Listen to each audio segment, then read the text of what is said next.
This video shows how to invoke test mode and set the dip switches on the HolidayCoro item 951-72, which is the Long Range Smart 16 version 1.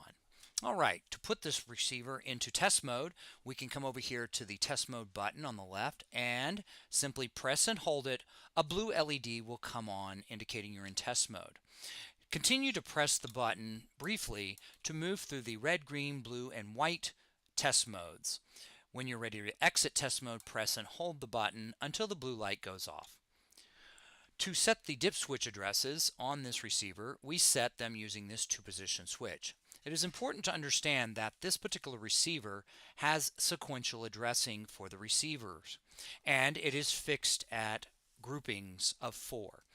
It's also important to understand that this receiver is for 4 receivers. Essentially, it is four output receivers grouped on one board, and as such it consumes 4 addresses for each of this receiver boards.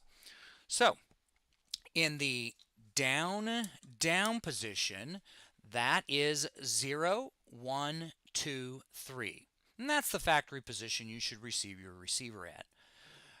If you are going to run this as a daisy chained, which would be if you have this one in 0, 1, 2, 3, and you have the next one as 4, 5, 6, 7, you would then put this in the on and off position. That again makes this now 4, 5, 6, 7.